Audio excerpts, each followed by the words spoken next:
உங்கள் வீடு தேடி வரும் அரசு. உங்களுடன் ஸ்டாலின். குமரி மாவட்டம் பூதப்பாண்டி அருகே பைக் மீது கார் மோதிய விபத்தில் மாணவர் உட்பட 2 பலியான நிலையில் உடல்களை பெற மறுத்து உறவினர்கள் சாலை மறியல் போராட்டத்தில் ஈடுபட்டுள்ளனர்.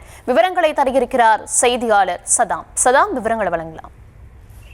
வணக்கம். அதாவது கன்னியாகுமரி மாவட்டம் பூதப்பாண்டி அருகே இருசக்கர வாகனம் மீது கார் மோதி 2 மாணவர்கள் உயிரிழந்த சம்பவத்தில் விபத்து ஏற்படுத்தியவர்களை கைது செய்ய வலியுறுத்தி அவர்களின் உறவினர்கள் சாலை மறியலில் உறவினர் ஆசாரிபுரம் அரசு மருத்துவமனை மருத்துவக்குழு முன்பாக சாலை மறியல் போராட்டத்தில் ஈடுபட்டு வருகின்றனர். இந்த நிலையில் இந்த விபத்துக்கான சிசிடிவி காட்சிகளும் வெளியாகி உள்ளது. கன்னியாகுமரி மாவட்டம் பூதப்பாண்டி இடத்துல ஈசாந்தி மங்கலம் பகுதியைச் சேர்ந்தவர் அபிஷேக்.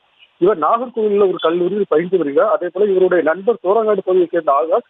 இதற்கு இருவரும் நாவல்காடு பகுதியிலிருந்து தூரங்காடு நோக்கி சம்பவத்திற்கு நேற்று மாலை இருசக்கர வாகனத்தில் சென்று கொண்டிருந்தனர். அப்போது முன்னால் சென்ற வாகனத்தை முந்தி செல்ல முயன்ற போது எதிரே வந்த சொகுசுக்காரில் நேருக்கு நேர் இருசக்கர வாகனம் மீது மோதி விபத்துக்குள்ளானது. இதில் அபிஷேக் மற்றும் ஆகாஷ் இருவரும் இருசக்கர வாகனத்தில் தூக்கி வீசப்பட்டு பலத்த காயமடைந்த நிலையில் இவர்கள் மீது மோதிய அந்த சொகுசுக்கார் மோதிய வேகத்தில் நிற்காமல் சென்று விட்டது. விபத்தில் காயமடைந்த இருவரையும் பொதுமக்கள் மீட்டு 108 ஆம்புலன்ஸில் ஏற்றி சிகிச்சைக்காக ஆசாரிபுரம் அரசு மருத்துவமனைக்கு அனுப்பி வைத்தனர். அங்கு சிகிச்சை பலனின்றி சிறிது நேரத்தில் அபிஷேக் உயிரிழந்தார்.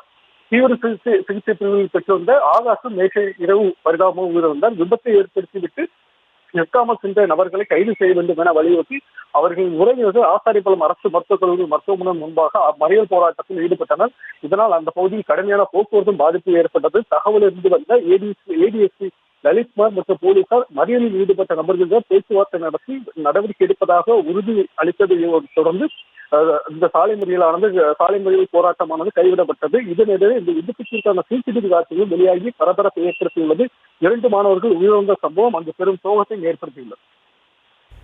விவரங்களுக்கு நன்றி சதா. உங்கள் வீடு தேடி வரும் அரசு. உங்களுடன் ஸ்டாலின்.